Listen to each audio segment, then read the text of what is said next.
A teenage girl was found dead on the pavement of her family's rented unit in Batu Kawa about 8 p.m. on Monday. Before killing herself, had created an Instagram poll which asked her friends to vote whether she should live or die. Unfortunately, only 31% of them voted live on her Instagram, while an overwhelming 69% voted death.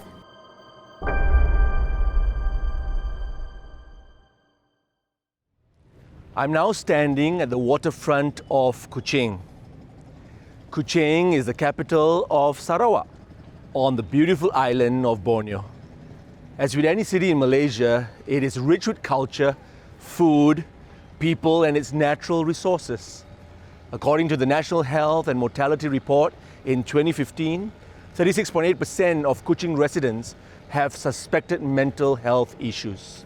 Followed up in November 2018, an article by the New Straits Times stated that 35% of Sarawak's 2.6 million people are struggling with mental health issues. In this episode of Breathe, we are here to find out more about the mental health awareness in Kuching. We also want to hear from the people who are working towards suicide prevention in this area. Introducing Breathe, the Kuching initiative.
You got me.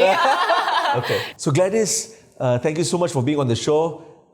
You are the counselor, full-time counselor for Lodge International School, yes? Yes.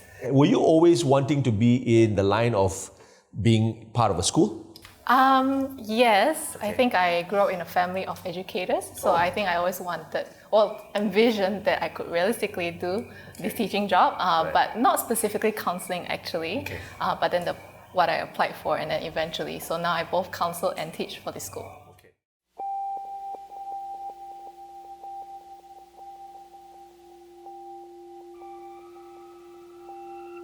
We're put through talks talking about mental health and taking care of ourselves, but we can't do that without the help of our teachers.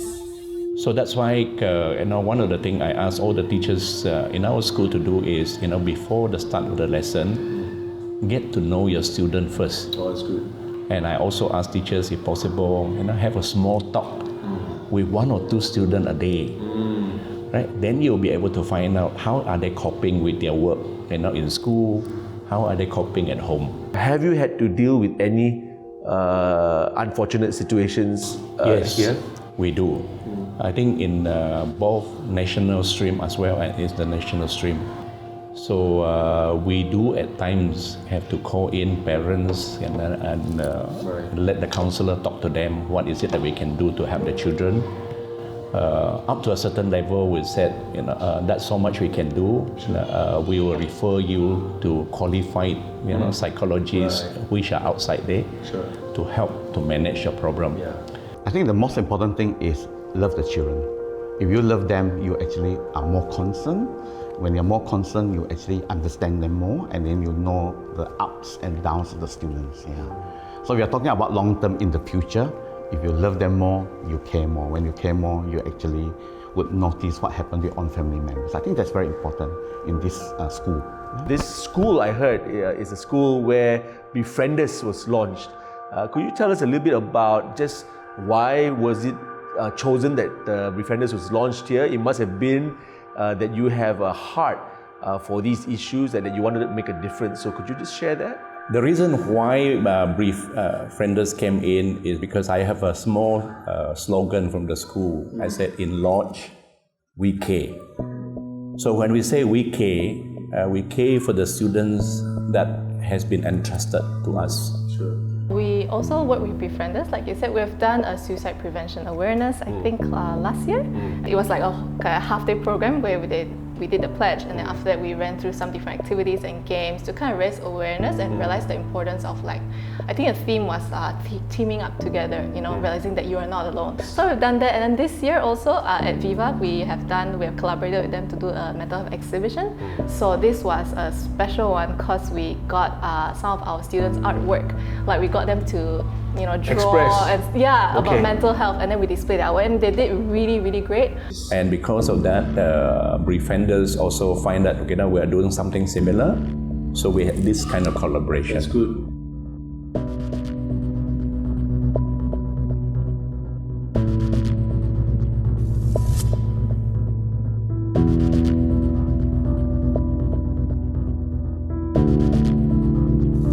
I think one of the things that's very close to my heart is to try to build a community that is loving, that is healthy, and that is caring. So I think one of the things that we tend to focus about, especially when we talk about health, is about physical health. So there's very little conversation, especially in our community, about the software, which is the mental health. Right.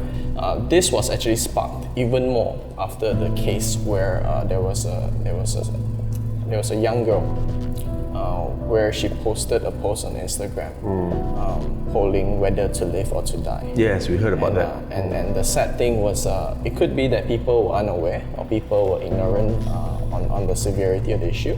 So actually majority voted for her to die. And because of that, she sadly took her life. And since then, actually there has been a clusters of more and more suicide cases in Kuching, in Sarawak. Berdasarkan kejadian-kejadian bunuh diri dan juga cuba bunuh diri di Sarawak, ya, bagi tahun 2017, 2018 dan 2019 Januari hingga Ogos, ya, kita menampakkan terutama sekali bunuh diri, ya, dia menampakkan trend menaik, di mana pada tahun 2017 27 kes di Sarawak. Tahun 2018 30, naik 3 kes. Tahun 2019 Januari hingga Ogos 45 kes. So trend dia menaik.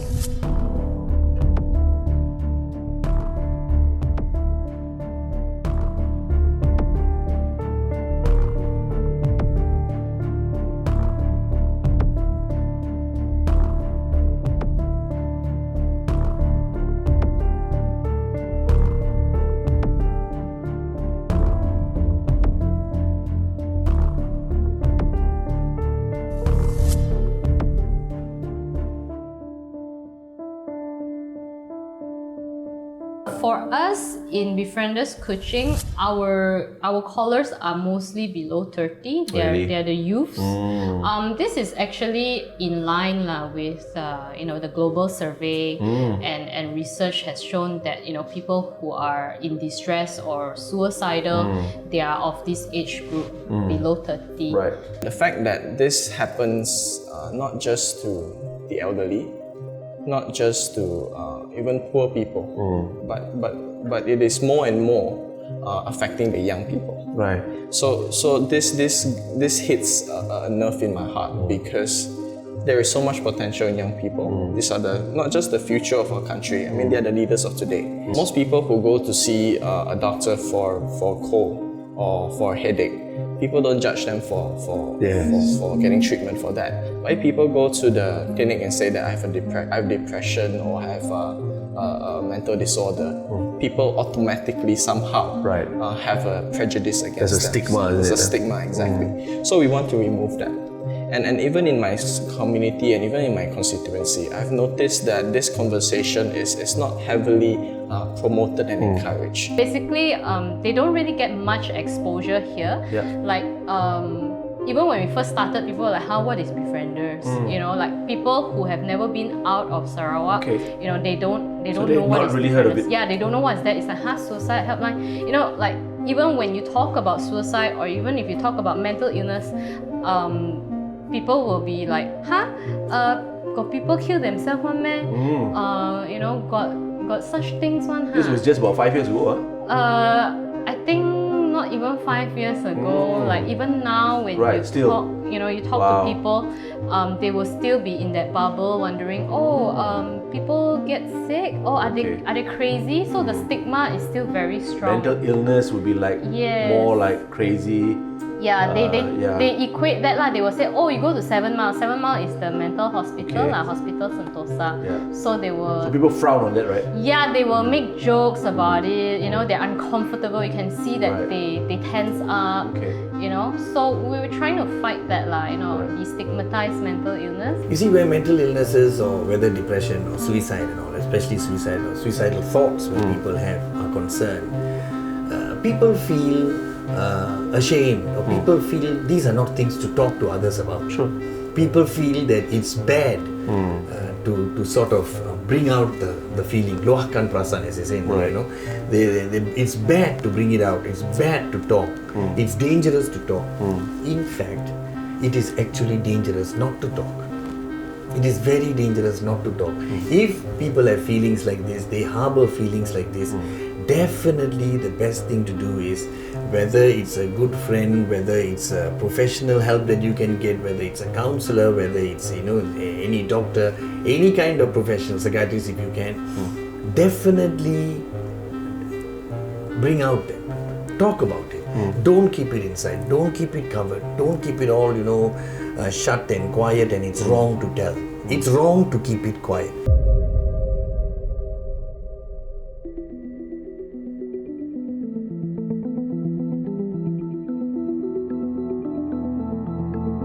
How many volunteers do you have now in Kuching? Right now we have about 50 over. These are trained listeners. So in terms of volunteers who are not in the phone room, like basically they can do other things, you know, admin work or roadshow, it's more than 100. Majorly, where do they come from? They are all Sarawakian mostly. And are they like retirees? Befrienders Kuching, we have a lot of youths. So most of them are below 30. Yeah, but we also have the older group who are retirees. So it's a very good mix, balance. When I was first elected as an MP, there was only one clinical psychologist for the whole Sarawak. So this was I debated on the issue, and so far the government has sent 3. So there are now 3 in Sarawak, and they are also increasing counsellors and also even building better infrastructures for the psychiatric departments in different hospitals. I believe that, I mean, yes, in many of these hospitals, like this clinic here, this is not 5-star infrastructure, but I assure you the medication and the treatment you get is definitely 5-star. I think if they go to anyone in the clinical kesihatan and all that, they would get appropriate treatment. That I'm quite sure. I'm trying to promote it more and more among my friends, including doctors, because you'll be surprised or not so surprised that one of the people that are suffering the most are the doctors themselves.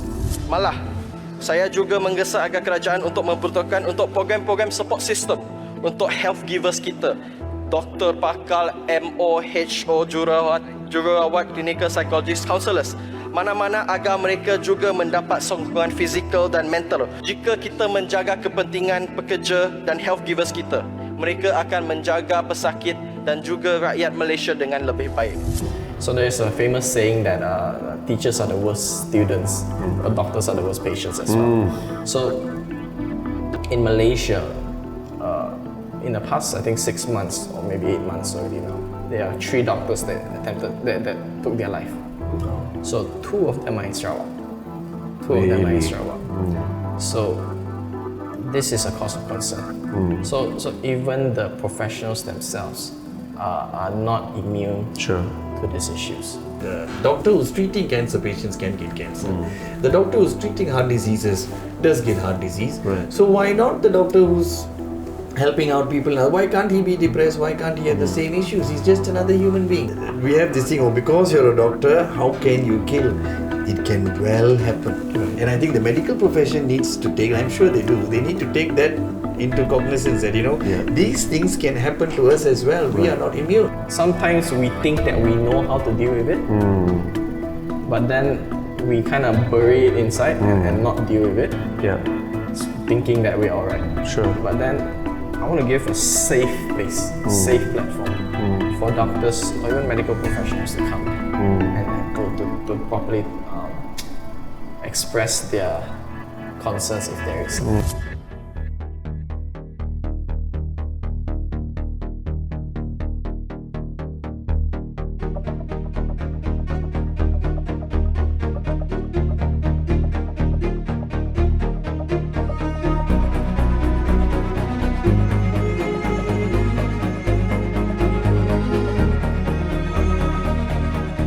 Kalau anda mempunyai masalah emosi seperti ini, cari bantuan, because ada bantuan, befrienders, talian kasih, JWKS dan sebagainya.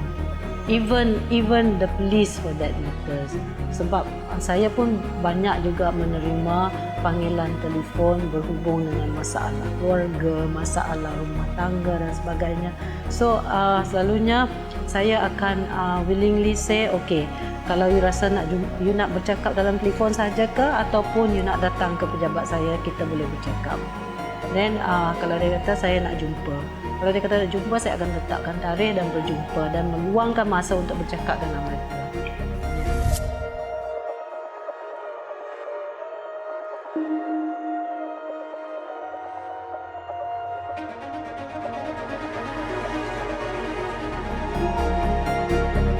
So the function of an APPG basically is we want to encourage deeper conversation, deeper debates on mental health with regards to policy among the MPs, as well as relevant stakeholders, including professional psychiatrists, mental health associations, what we call suicidologists. I just heard of it last year, where these are experts that study the whole incidence of suicide and how to prevent it, including insurance companies, and also patients, mental health patients, who are willing to come out and share their perspective. Right. So besides awareness, I know that you are also passionate about education. Right. Talk us through that. I think, as I said, the best way is still preventive rather than curative. So in order to prevent, the best thing to do in my view is to build a resilient community, to build what I call mental resilience. That means, because it's impossible we can shield out from all the influences or even all the cyberbullying on social media nowadays, but how can we learn how to adapt, learn how to function within that whole system. So one of the things that I'm doing is hopefully with different partners to develop a curriculum that we can bring into the schools, even in collaboration with the education ministry, to teach the students on these issues. So in my constituency, there are a lot of Chinese schools. And I have noticed, it's a general observation, of course there are exemptions, the issue of mental health among the typical Chinese is still a huge taboo, still stigma. It's because of face and everything. So we want to try to break this without shaming anybody. So I have worked with the Chunghua schools within my constituency.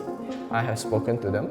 And then I've engaged a clinical psychologist, and he's this engaging, fun speaker. Right. So I've got him, and I've worked with the schools so that he can come into the schools to speak to thousands of students. The other target group is of course the teachers. Yes. I think one of the most forgotten or neglected group are the teachers, because I believe the level of education in our schools will never succeed the teachers. So if the teachers are well taken care of, if the teachers are well trained and empowered, then our students will be well taught.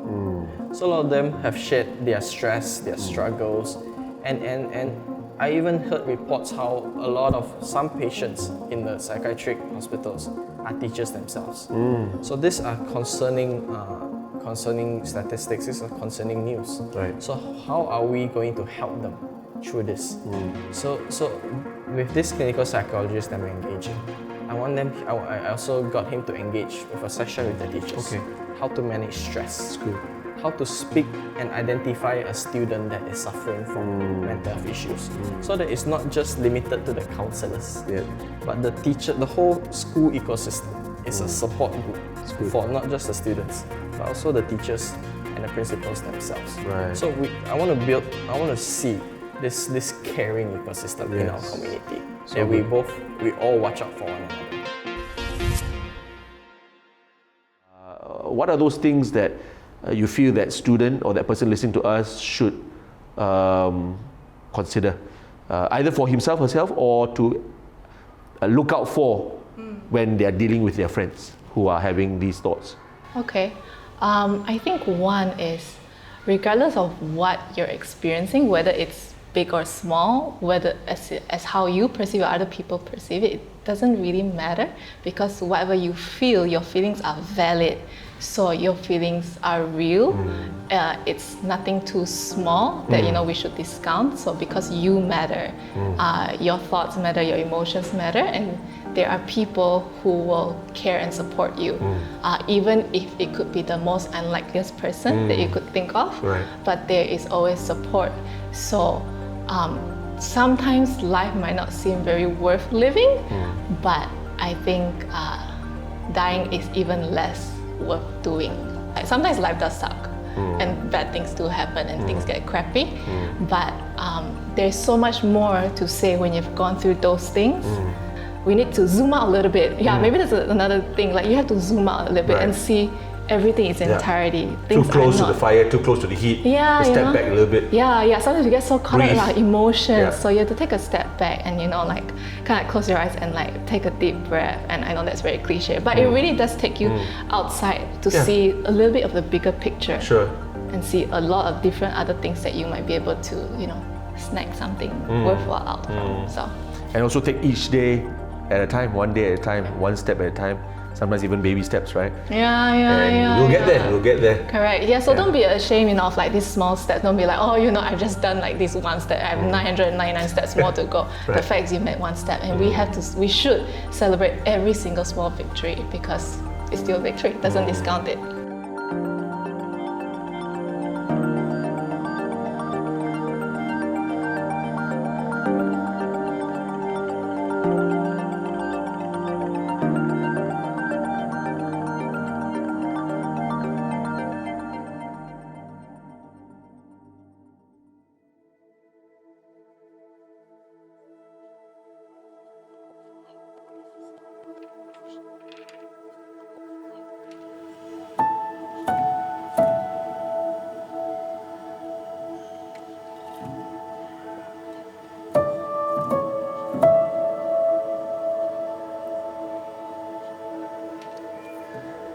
This trip to Kuching has been eye-opening, and we are encouraged to see many of the different parties working together to save lives and care for those who are hurting and needing help. From the police to the schools, medical professionals, and policy makers, we all have a part to play, and there is still so much to do. If you are hurting or going through a difficult time, please do speak to someone about it. You don't have to go through this alone, and you are not alone. Call any of the helplines shown on the screen and reach out. Once again, this is Breathe, and if you are following us, let's make the difference together.